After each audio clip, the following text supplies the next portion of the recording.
जितनी भी जत्थेबंदी हैं जो अलग अलग प्लेटफॉर्म पे अलग अलग झंडे लेके काम करती थी देश में, उन सबकी आस्था एक जगह आई और ये आज की लड़ाई जो है अब वो इकट्ठी लड़ी जाएगी। अकेले अकेले तो दिक्कत होगी। टिकैत साहब हमेशा कहते थे कि जिस दिन पंजाब आ जाएगा, हरियाणा इकट्ठा हो जाएगा साहब, क्योंकि जितनी बार भी यहाँ पे आंदोलन हुए तो हर मोर्चे ने अलग अलग दिन आंदोलन करे थे, इकट्ठा नहीं हो पाए। टिकैत साहब की बड़ी इच्छा थी कि एक आंदोलन वो हो कि जिसमें पूरा देश का एक आंदोलन बने, और वो आंदोलन जब बन सकता है जब हरियाणा आएगा। हरियाणा का कुछ क्षेत्र आता था, आंदोलन करते थे, चले जाते थे। पंजाब का भी कुछ क्षेत्र आता था, क्योंकि अलग अलग जत्थेबंदी अलग अलग डेट पाते थे, अलग अलग तारीख पाते थे। लेकिन धन्यवाद देता हूं कि जितनी पंजाब की जत्थेबंदी थी वो सब एक मंच पे आई, वे जुड़े, और उनके जुड़ने से हरियाणा जुड़ा, उत्तर प्रदेश जुड़ा, राजस्थान जहां पे कभी मोर्चा लगता ही नहीं था, मोर्चे कमजोर रहते थे हमेशा, वो 8 नंबर हाईवे कभी घिरा नहीं। लेकिन जब संयुक्त मोर्चे की कॉल हुई, जब राजस्थान के लोगों को लगा कि आज पूरा देश इकट्ठा है, तो राजस्थान भी खड़ा होकर आया, उसने शाहजहांपुर का अपना मोर्चा लगाया। आज दिल्ली के चारों तरफ मोर्चे हैं। टिकरी बॉर्डर पे क्या हो रहा है आपको नहीं पता। किसान क्रांति के उत्तर प्रदेश में जब मोर्चे पर लोग बाहर से आते हैं तो कहते हैं जी टिकरी बॉर्डर जाना है या शाहजहांपुर जाना है, कितनी दूर है? मगर भाई शाहजहांपुर वाला 200 किलोमीटर है यहाँ से। अब जी 200 किलोमीटर दूर मोर्चा लग रहा। जब दिल्ली के चारों तरफ मोर्चों की दूरी 200 किलोमीटर तक है, तो ये जो सरकारें कहती है, इनके अधिकारी कहते हैं, पत्रकार कहते हैं जी कुछ नहीं जी, हम तो चले गए जी, अब तो है नहीं जी, मगर आप ऐसे ही करते रहो, थोड़ी सी गर्मी कम हुई तुम्हारा इलाज हुआ। क्योंकि जो दवाई देनी पड़ेगी इनको, वो दवाई इनको सर्दी में दी जाएगी। इनका दिमागी बुखार है, इनके गर्मी है, इनके वो ठंड में दी जाएगी दवाई। आएंगे ये लाइन पर आएंगे, आज नहीं तो कल आएंगे, आना जरूर पड़ेगा, क्योंकि वो ड्रॉप है ना, ड्रॉप ये दूसरों को पिला रहे हैं ना, भी इनको भी पीनी पड़ेगी, देने पड़ेंगे, 2-3 ड्रॉप देने पड़ेगी अभी। अब 3 ड्रॉप पे वो आराम भी लगा हो। एक पंजाब ने तो दे दिया अभी से ही, उसको तो मान कर चलो कि उससे आराम भी लगा इनको। कोई कैंडिडेट नहीं पाएगा पर्चा भरने वाला पंजाब में, कैंडिडेट नहीं पड़ा इनके पास में। उत्तराखंड उत्तर प्रदेश में भी यही हाल होगा। गांव के लोग तलाश कर रहे हैं इनकी, गांव के वे कह रहे भाई आ तो जाओ, क्योंकि जो नंगा नाच जिला पंचायत के चुनाव में हुआ, संविधान की धज्जियां उड़ी, संविधान के पर्चे फाड़े गए, यह हुआ उत्तर प्रदेश के चुनाव में। जिला पंचायत के जो अध्यक्ष हैं बागपत के, वो यही आए होंगे, यहाँ पे कहीं होते एक बार मंच में जरूर आ जाए। वो 200 किलोमीटर दूर बागपत से एक फर्जी महिला खड़ी करके और कहा जी पर्चा वापसी ले लिया। उसने भरतपुर से भी आगे से कॉल करी कि मैं 300 किलोमीटर दूर हूं, मैं लाइव हूं यहाँ पर 300 किलोमीटर दूर, मैंने कोई पर्चा वापसी नहीं लिया। तो ये हालात उत्तर प्रदेश में हुई। 3050 सीटों में से इनको अगर ओरिजिनल सीट इनकी थी तो वे 500 सीटों से भी कम इनको मिली है। अगर 3000 सीटों में से 500 लगा को मिली तो कितनी वोट मिली होगी आप अंदाजा लगा। लेकिन जब इनके अध्यक्ष बने, पूरा पुलिस फोर्स, एसएसपी, डीएम सबने कैंडिडेट को उठाया, अपहरण करके उनकी वोट ली, उनके स्कूल तोड़ दिए गए, उनके घर तोड़ दिए गए। कहा के वोट चाहिए नहीं तो बर्बाद होंगे। तो यह हालात हुई। जनता देखी जब डायरेक्ट चुनाव होगा, जनता ने तो देखेगी। संयुक्त मोर्चे ने जो फैसला करा है, उस फैसले पे उत्तर प्रदेश, उत्तराखंड खरा उतरेगा। जाएंगे गांव गांव में। संयुक्त मोर्चा कोई कमजोर संगठन नहीं है। संयुक्त मोर्चे के 40 लीडर हैं। जब 40 लीडर उत्तर प्रदेश और उत्तराखंड की जमीन पर जाएंगे तो कितनी सभाएं होंगी, कितनी बात होगी, बताएंगे हम जाकर वहां पे। हम आज भी कहते हैं कि बिजली का रेट आप हरियाणा के बराबर कर दो। हरियाणा में 35 रुपए हाउस पावर है, उन्हीं की सरकार है।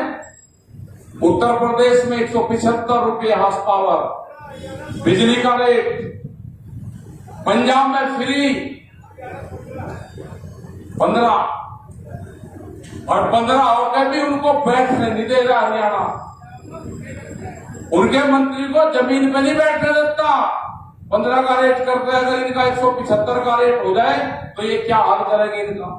इनका इलाज होना जरूरी है सबका, पूरे देश से।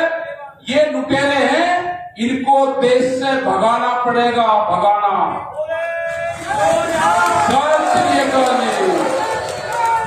कल भी एक मेंबर होगा यहाँ पे जो प्रमुख बनते हैं, वो इंडिपेंडेंट चुने गए 3 लोग। उनको जो उनका सर्टिफिकेट था वो नहीं दिया, 2 को दे दिया। जिसने बीजेपी का ये ऑर्डर दिया उसको दे दिया। उसने नहीं उठा, उसने भारतीय किसान यूनियन में आस्था जताई कि मैं भारतीय किसान यूनियन का हूं, था और रहेगा। उसको नहीं दिया। कहने लगा ये जो पटका है ना, ये बीजेपी का उड़ना पड़ेगा, आ जा। उसने कहा कि नहीं आऊंगा। हमारी जब बात हुई, हमने कहा या तो दे दो, नहीं तो फौज आने में गई। बागपत कलेक्ट्रेट में कोई आई तो रात ही बुला के इसको कह दिया भाई सुबह ले जाना। दे दिया उसको। पर्चे नहीं देते, जितने हैं वो कार्ड नहीं देते। तो इनका इलाज होगा। इनका ये जब गांव में जाएंगे तो इनका इलाज होना जरूरी है। उत्तर प्रदेश में, उत्तराखंड में चुनाव आएंगे तो पूरा चुनाव में जो संयुक्त मोर्चे की गाइडलाइंस होगी, उत्तर प्रदेश का किसान, वहां का मजदूर, वहां का व्यापारी, वहां का दुकानदार, महिलाएं, इनको कोई वोट नहीं देगा। हम गांव गांव में जाएंगे। गन्ने का करीब 10,000 करोड़ रुपया से ज्यादा उत्तर प्रदेश का बकाया है और पूरे देश का 22,000 करोड़ रुपया गन्ने का बकाया है। यही हाल आलू के किसान का है, यही हाल धान के किसान का है। जो कहते हैं ना कि एमएसपी पे खरीद होगी, एमएसपी थी, है और रहेगी। कल एक टीवी चैनल पे इनका एक बीजेपी का बड़ा नेता उस पर था। हमने कहा भाई एयरपोर्ट तो जेवर एयरपोर्ट है, कितनी दूर है? उसने कहा कि दिल्ली से 50 किलोमीटर दूर। तो दिल्ली से 50 किलोमीटर दूर मूंग पे एक आंदोलन चल रहा है। मूंग, उसका रेट है 7,500 रुपए क्विंटल एमएसपी और वहां पे उसकी खरीद हो रही है 4,000 रुपए 500, 4,500 रुपए क्विंटल, 3,000 रुपए का नुकसान है। हमने कहा भाई दिल्ली कहां पे बिकेगा वो बता तो हमें जरा। हम उसको दिल्ली ले आते हैं, 50 किलोमीटर दूर तो ट्रैक्टर चला के आ जाएगा, उसकी जगह बता दो। गायब हो गया वहां से, बोला नहीं। तो यही हाल धान का है। ये कहते हैं कि पंजाब में सारी खरीद होती है, हरियाणा में खरीद होती है। हरियाणा में खरीद नहीं होती।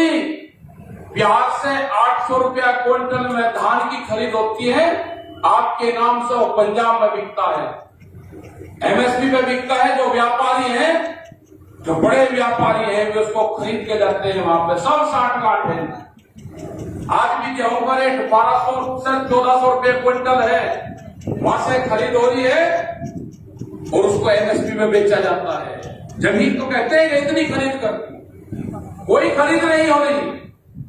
ये इसीलिए एमएसपी पे कानून बनाना नहीं चाहते। जिस दिन एमएसपी पे कानून बन जाएगा उस दिन बिहार के किसान को, बंगाल के किसान को भी लाभ होगा। जब संयुक्त मोर्चे के लोग बंगाल में गए, ये बीजेपी के पार्टी के लोग जो वहां से चुनाव लड़ रहे थे, ये कह रहे थे जी एक मुट्ठी चावल हमको दे दो। हमने उनको कहा कि एक मुट्ठी चावल के साथ में आपकी वोट भी मांग रहे हैं।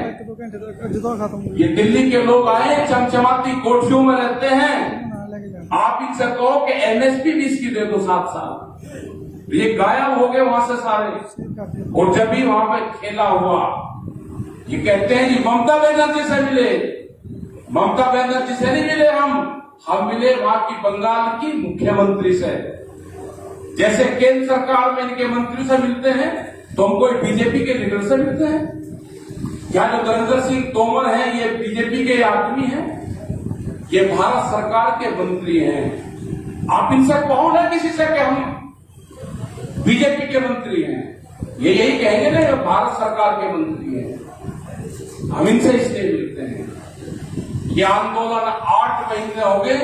जिस तरह से हमारी माताएं बहनें, हमारे बुजुर्गवान, हमारे नौजवान बच्चे इस तपती हुई धूप में तपते हैं, बरसात में यहाँ पर क्या उनका हालात होता है, कड़कती हुई सर्दी में यहाँ पर रहे।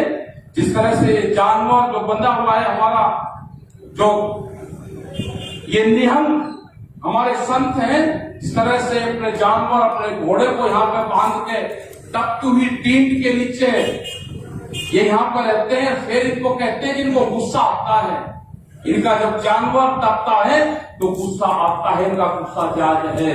ये गुस्सा उतरेगा आपके ऊपर, जब भी आप पिलोगे आपके ऊपर गुस्सा उतरेगा इनका। इस किसान का गुस्सा उतरेगा, वोट के माध्यम से उतरेगा, आंदोलन के माध्यम से उतरेगा।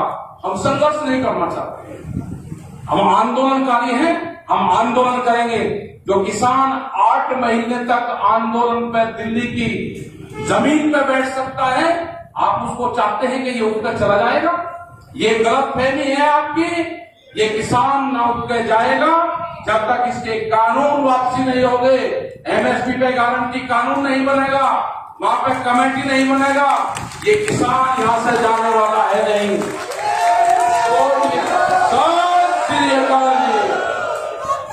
ये लड़ाई लड़ी जाएगी।